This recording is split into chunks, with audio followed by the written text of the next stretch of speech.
inspiring changes happen every day in this CK.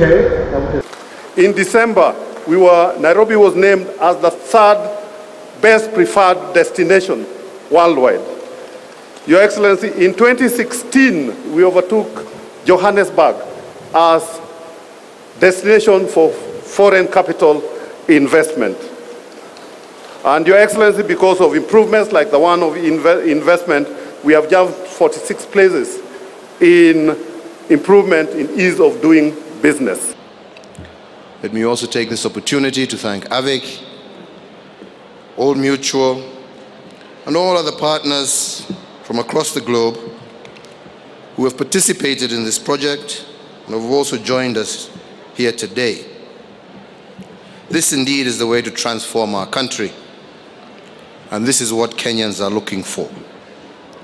We all want this transformation because as a nation and as a people, we have not yet fully exploited our potential. When you speak, and I do, to many young people full of energy, ready to work, innovative, these are the kind of projects we need in order to engage them.